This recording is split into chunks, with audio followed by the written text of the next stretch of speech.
الحمد لله نحمده ونستعينه ونستغفره ونؤمن به ونتوكل عليه ونعوذ بالله من شرور أنفسنا ومن سيئات أعمالنا من يهده الله فلا مضل له ومن يضلله فلا هادي له ونشهد أن لا إله إلا الله وحده لا شريك له ونشهد أن سيدنا ومولانا محمدا عبده ورسوله أما بعد فأعوذ بالله من الشيطان الرجيم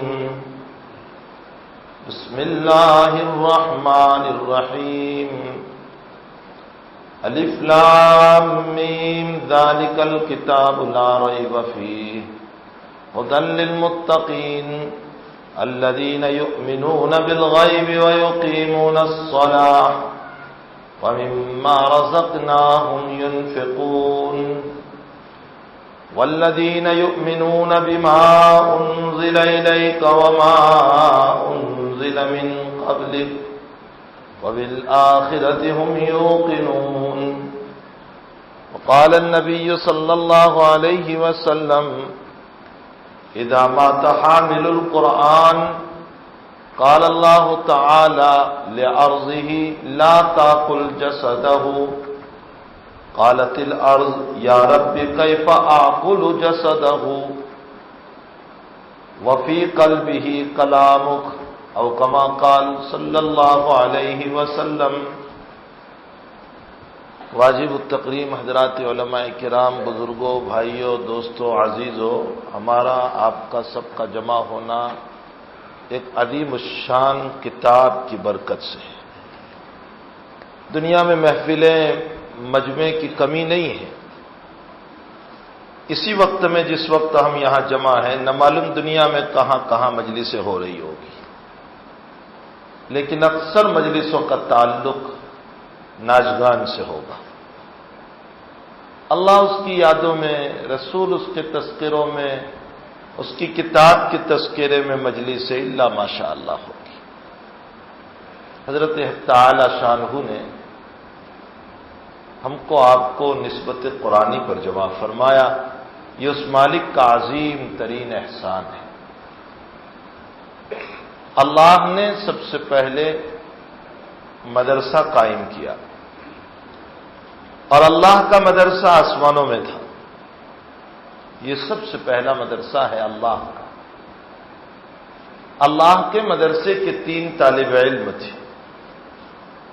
ایک آدم جو ہمارے ابا کہے جاتے ہیں، دادا کہے جاتے ہیں، ایک ابلیس جو راندہ درگاہ ہوا، اور تیسرے ملائکہ۔ اللہ کے مدرسے کے یہ 3 طالب علم ہیں۔ تعالیٰ نے آسمان پر پہلے مسجد نہیں بنائی، پہلے مدرسہ بنایا، اس لیے کہ علم اگرچہ مقصود نہیں ہے، آلہ ہے، لیکن آلہ ضروریہ ہے۔ علم کے بغیر تو انسان کی نماز صحیح نہیں، علم کے بغیر انسان کا روزہ صحیح نہیں، علم کے بغیر انسان کی زکوٰۃ صحیح نہیں، علم کے بغیر انسان کی حج صحیح نہیں، علم کے بغیر انسان کی عبادت میں ذوق نہیں۔ علم اگرچہ اعلیٰ ہے لیکن اعلی ضروریہ ہے۔ آخر کوئی تو بات تھی کہ اللہ قرآن میں یوں کہہ رہا ہے، یرفع اللہ الذین آمنوا منکم، تم میں ایمان والوں کو میں بلند کروں گا۔ تو ایمان والوں میں علم والے بھی آ گئے کہ نہیں؟ مولانا آدم صاحب بھی آ گئے اور سب آ گئے آمنو میں، لیکن آگے اللہ نے فرمایا والذین اوتوا العلم درجات، ایمان والوں میں علم والے آ چکے تھے، لیکن اس کے باوجود علم والوں کو خاص طور پر بیان کیا۔ اللہ علم والوں کے مقام کو بیان کرنا چاہتا ہے۔ تو اللہ نے سب سے پہلے مدرسہ قائم کیا، اور وہ مدرسہ کا اس کی دلیل یہ ہے کہ وَعَلَّمَ آدَمَ الْأَسْمَاءَ كُلَّهَا، آدم کو علم دیا۔ تو مدرسے میں علم ہی تو دیا جاتا ہے، کھانا پینا تھوڑے ہی دیا جاتا ہے، مدرسے میں علم دیا جاتا ہے۔ مقصود مدرسہ علم ہے۔ ہاں اس کے لوازمات ہیں، پھر کھانا پینا رہنا۔ اللہ اس بستی کو جزائے خیر دے۔ اس بستی نے سب سے انوکھی ترتیب جو رکھی ہے، یہ ترتیب نبوی۔ اللہ کے نبی کا مدرسہ بھی تھا، اللہ کے نبی کے مدرسے کو کہا جاتا تھا صفہ، اور اس میں پڑھنے والے اصحاب صفہ۔ نبی علیہ السلام کے مدرسے کے طلبہ گھٹتے بڑھتے رہتے تھے۔ روایتوں میں آتا ہے کبھی 300 تک بھی ہو گئے اور کبھی نیچے بھی چلے آئے ہیں۔ آئے دن گھٹتے بڑھتے رہتے تھے، کبھی زیادہ ہو جاتے تھے، کبھی کم ہو جاتے تھے۔ نبی کریم صلی اللہ علیہ وسلم کی مسجد آپ کا دارالاقامہ بھی تھا، وہیں سو جاتے تھے۔ اللہ کے نبی کی مسجد آپ کی درسگاہ بھی تھی، وہیں پڑھاتے تھے۔ اللہ کے نبی کی مسجد خانقاہ بھی تھی، وہیں سے ذکر چلتا تھا۔ اللہ کے نبی کی مسجد مرکز بھی تھی، جہاں تشکیل جماعت ہوتا رہتا تھا۔ کھانے کا کوئی نظام نہیں تھا، وہاں کوئی مطبخ نہیں تھا۔ ہوتا یہ تھا کہ جب صحابہ کرام باہر سے علم کے لیے وفود آتے تھے تو اللہ کے نبی فرماتے تھے بھائی جس کے وہاں کھانے کا نظام ہو وہ میرے ان مہمانوں کو لے جائیں۔ کوئی 1 کو لے جاتا، کوئی 2 کو لے جاتا، کوئی 3 کو لے جاتا۔ بخاری شریف میں ایک عجیب واقعہ ملتا ہے۔ ایک دن بہت مہمان آ گئے، اللہ کے حبیب نے صحابہ سے فرمایا دیکھو تمہارے گھر 1 کا کھانا ہوگا تو 1 تو سما جائے گا، 2 کا ہوگا تو 2 سما جائیں گے۔ صحابہ اپنے اپنے ذوق کے مطابق لے گئے۔ صدیق اکبر رضی اللہ تعالی عنہ 10 کو لے گئے، اور بیٹے سے فرمایا عبد الرحمن سے کہ دیکھو ان مہمانوں کو کھلاؤ اچھی طرح، میں تو جا رہا ہوں پھر دوبارہ مسجد نبوی میں، اس لیے کہ عشاء کی نماز اللہ کے نبی کے ساتھ پڑھوں گا، پھر عشاء کے بعد روزانہ کچھ اللہ کے حبیب خصوصی مشورہ فرماتے تھے صدیق اکبر سے خلوتوں کے اندر، تو میں مشورے سے فارغ ہو کر پھر بعد میں آ جاؤں گا، تم مہمانوں کو کھلا دینا۔ بہت دیر سے صدیق رات میں تشریف لائے، مہمان بیٹھے ہوئے ہیں، پوچھا کھانا کھایا؟ فرمایا نہ۔ عبد الرحمن سمجھتے تھے کہ ابا کی دانت مجھے کو پڑے گی، اس لیے عبد الرحمن فرماتے میں چارپائی کے نیچے چھپ گیا۔ صدیق نے فرمایا یا غنصر، او کمینے کہاں ہے تو نیچے سے جواب دے رہے لبیک، ابا جی میں ہوں۔ کہا بے وقوف تو نے ان کو کھانا نہیں کھلایا مہمانوں کو؟ تو ڈرتے ڈرتے وہیں سے کہہ رہے ہیں کہ ابا جی میں نے ان کو منت سماجت کی، انہوں نے یوں کہا کہ ابا جی آئیں گے تو ہم ساتھ بیٹھ کر کھانا کھائیں گے، انہوں نے ہی نہیں کھایا۔ حضرت صدیق کو غصہ آ گیا۔ صدیق نے فرمایا اللہ کی قسم میں کھانا نہیں کھاؤں گا، قسم کھا لی۔ تو مہمانوں نے بھی قسم کھا لی کہ اللہ کی قسم آپ نہیں کھائیں گے تو ہم بھی نہیں کھائیں گے۔ اب مسئلہ بڑا مشکل ہو گیا۔ صدیق نے دیکھا نبی کے مہمان ہیں یہ تو، اگر انہوں نے نہیں کھایا تو میں اللہ کے نبی کو جواب کیا دوں گا؟ صدیق اکبر نے فرمایا اچھا دسترخوان لگاؤ۔ کھانے بیٹھ گئے۔ مہمانوں نے کہا آپ نے قسم کھائی تھی؟ فرمایا میرے نبی نے یوں فرمایا ہے کہ جب تم قسم کھا لو اور اس کے مقابل کو بہتر دیکھو تو قسم توڑ دو۔ میں نے دیکھا کہ تم میرے نبی کے مہمان ہو، مجھے جذبات میں نے قسم کھا لی، میں معافی چاہتا ہوں اور میں نے اپنی قسم کو توڑ دیا، میں اس کا کفارہ دے دوں گا۔ تو مہمانوں نے بھی اپنی قسم کو، مہمانوں پر کفارہ نہیں آئے گا، اس لیے کہ مہمانوں نے تو معلق کیا تھا کہ آپ نہیں کھاؤ گے تو ہم نہیں کھائیں گے، آپ نے کھا لیا تو مہمانوں پر کوئی کفارہ نہیں۔ لیکن صدیق اکبر پر کفارہ آیا۔ حضرت صدیق 10 کو لے گئے اور میرے نبی 40 کو لے گئے۔ نبی تو نبی تھے، ان کی ادائیں، ان کی رحمتیں، ان کا مقام کوئی مقابلہ نہیں کر سکتا۔ ساری امت مل کر صحابہ کا مقابلہ نہیں کر سکتے، سارے صحابہ مل کر صدیق کا مقابلہ نہیں کر سکتے، اور سارے صدیق مل کر نبی کریم صلی اللہ علیہ وسلم کا مقابلہ نہیں کر سکتے۔ اللہ کے حبیب تو اللہ کے حبیب تھے۔ ایک مسئلہ ذہن میں آیا، علامہ عز الدین ابن سلام نے اپنے شاگرد سے پوچھا کہ اس امت میں سب سے افضل کون؟ تو عام مشہور جو جواب ہے وہ شاگرد نے دے دیا کہ ابو بکر صدیق۔ اس امت میں نبی کے بعد سب سے افضل بلا فخر اگر کوئی افضل ترین ہے تو صدیق اکبر ہے۔ عز الدین ابن سلام فرماتے ہیں کہ نہ۔ تو شاگرد کہہ رہے ہیں حضرت اس کے علاوہ تو اب کوئی ہو ہی نہیں سکتا ہے، آپ جواب دیجئے۔ فرمایا ایک شخصیت ہے جو نبی کی امتی بھی ہوگی اور نبی بھی ہوگے، اور وہ ہے عیسیٰ علیہ الصلوۃ والسلام جو صدیق سے بھی افضل ہے۔ آئیں گے اسی امت میں امتی بن کر کے، لیکن نبوت بھی ان کے ساتھ ہوگی۔ اس لیے حضرت عیسیٰ علیہ الصلوۃ والسلام صدیق اکبر سے بھی افضل ہوئے، یہ اور مسئلہ ہے، ورنہ امت کا اجماعی مسئلہ یہی ہے کہ ابو بکر صدیق افضل ہے۔ صدیق اکبر رضی اللہ تعالیٰ عنہ نے قسم توڑ دی اور کھانا کھا لیا۔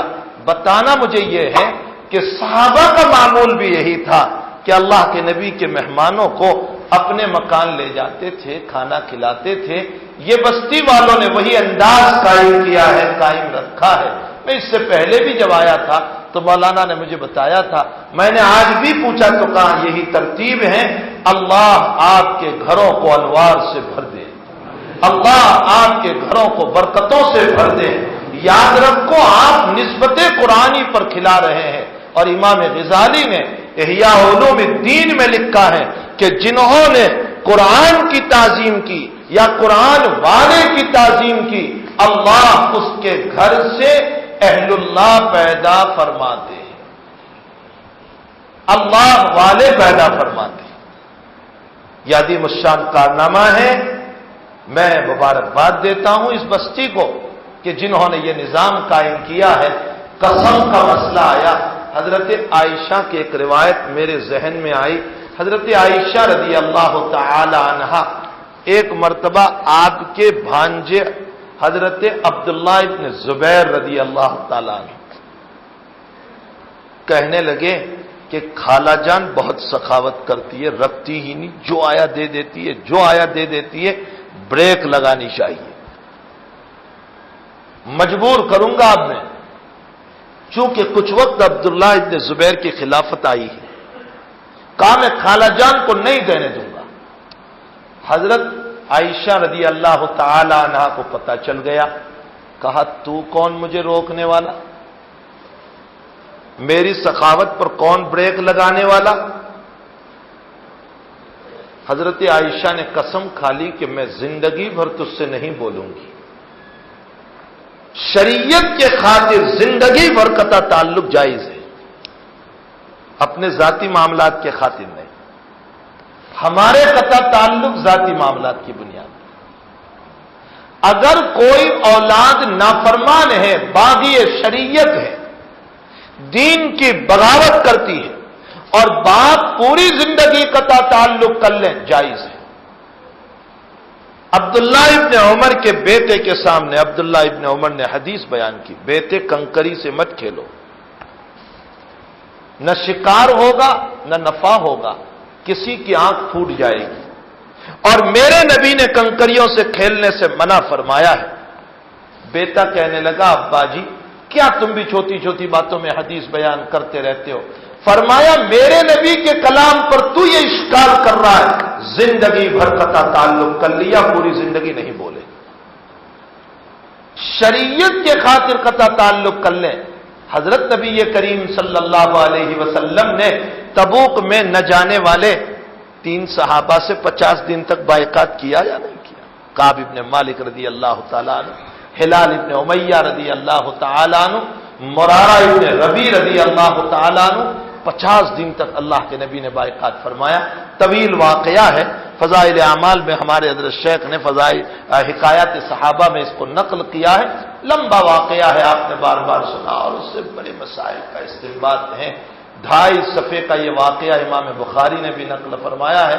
کعب فرماتے ہیں کہ جب بائیکاٹ ہوا تو میں جان بوجھ کر نبی کے پاس جا کر زور سے سلام کرتا تھا، سلام علیکم، اور میں دیکھتا تھا کہ نبی کے ہونٹ جواب کے لیے ہلتے ہیں یا نہیں، جواب دیتے ہیں یا نہیں. فرمایا میں جان بوجھ کر قریب جا کر کے نماز پڑھتا تھا.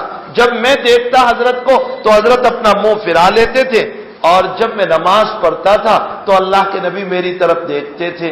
حافظ ابن حجر اسقلانی نے بہت عجیب اس پر مسئلہ لکھا. فرمایا کہ نماز میں اللہ کے نبی اس لیے دیکھتے تھے کہ نماز میں اللہ متوجہ ہوتا ہے تو اللہ کا نبی کیوں متوجہ نہیں ہوگا. حافظ نے الاصابہ فی معرفت الصحابہ میں ایک واقعہ اور لکھا. حضرت عبداللہ رضی اللہ تعالیٰ عنہ سے نبی اکرم صلی اللہ علیہ وسلم ناراض ہو گئے کسی مسئلے میں. اتنے ناراض کہ وہ معافی مانگ رہے، لیکن اللہ کے نبی راضی نہیں ہو رہے، تیار ہی نہیں ہو رہے. صحابی کی زبان سے ایک جملہ نکلا، یا رسول اللہ ان اللہ تبارک و تعالی ستیرضا فیرضا. اللہ کے حبیب، میں اگر اللہ سے اتنی معافی مانگتا تو وہ راضی ہو جاتا. جیسے ہی یہ جملہ آیا اللہ کے حبیب فوراً راضی ہو گئے اور اپنے صحابی کو سینے سے لگا دیا. حضرت عائشہ فرماتی ہے تو کون میرے اوپر بریک لگانے والا؟ عمران ابن حسین نے روایت بیان کی رضی اللہ تعالی. ایک صحابی بیٹھے تھے، انہوں نے فرمایا حدیث یہ ہے کہ حیا انسان کو برائیوں سے روکتی ہے، اور حیا فوت ہوتی ہے تو انسان برائیاں کرتا ہے. ایک صحابی بیٹھے تھے، انہوں نے فرمایا کہ حکمت کی کتابوں میں بھی ایسا ہی لکھا ہے. حضرت کو بہت غصہ آیا کہ میں روایتیں بیان کر رہا ہوں، اللہ کے نبی کا کلام، اور تو حکمتوں کی باتیں لاتا ہے. آپ نے ان سے قطع تعلق کر لیا. یاد رکھو نبی کے کلام کے لیے دنیا کے کسی کلام کی تائید کی ضرورت نہیں ہے. یہ کون انگریز ہیں کہ جن کے قول سے ہم اپنے نبی کی تائید کریں گے؟ یہ کھڑے کھڑے پیشاب کرنے والے، یہ کھڑے کھڑے موتنے والے، یہ کھڑے کھڑے استنجا کرنے والے، یہ برسرعام زنا میں مبتلا، اور ہم یوں کہیں کہ فلاں انگریز نے ہمارے نبی کے جملے کی یہ تائید فرمائی. دنیا کے کسی کے کلام کی تائید کی ضرورت نہیں ہے، اس کی تائید کو ساری کائنات کا مالک کرتا ہے. بعض لوگ کہہ دیتے ہیں نا فلاں انگریز نے نبی کے کلام پر بہت اچھا جملہ کہا. حضرت مفتی محمود الحسن صاحب رحمۃ اللہ علیہ سے کسی نے کہا کہ حضرت انگریز نے بڑا اچھا جملہ کہا. کیا کہا؟ کہا اسلام تو بڑا اچھا مذہب ہے لیکن مسلمان بہت خراب ہے. یہ جملہ مشہور ہے، لوگ کہتے بھی ہیں اس کو. حضرت نے فرمایا غلط کہا اس نے. فرمایا وہ اصلاً تو اسلام ہی کی برائی کرنا چاہتا ہے، لیکن اگر سیدھے یوں کہہ دیتا کہ اسلام خراب ہے تو شاید کوئی سننے کے لیے تیار نہ ہوتا. اس لیے پہلے تمہیں ذہنی رشوت دی. رشوتیں 2 طرح کی ہوتی ہیں، ایک رشوت پیسوں کی ہوتی ہے اور ایک رشوت ذہنی. مثلا آپ کی 2-4 تعریف کر دی اور اب اس کے بعد مولانا ذرا اتنا کام کر دیجئے نا، یہ بھی رشوت ہے. مفتی صاحب فرماتے ہیں کہ پہلے تمہیں ذہنی رشوت دی یہ کہہ کر کہ اسلام بڑا اچھا مذہب ہے تاکہ تم اگلی برائی کو سننے کے لیے تیار ہو جاؤ کہ مسلمان بہت خراب ہے. مسلمان کی خرابی اسلام ہی کی بنیاد پر ہے. معلوم ہوتا ہے کہ وہ اسلام ہی کی برائی کرنا چاہتا ہے. قرآن ہم کو جب پہلے سے یہ کہہ کر گیا ہے 1400 سال سے کہ یہ یہود اور یہ نصارہ راضی نہیں ہو سکتے ہیں. وَلَن تَرْضَىٰ عَنْكَ الْيَهُودَ وَلَا النَّصَارَىٰ حَتَّىٰ تَتَّبِعَ مِلَّتَهُمْ.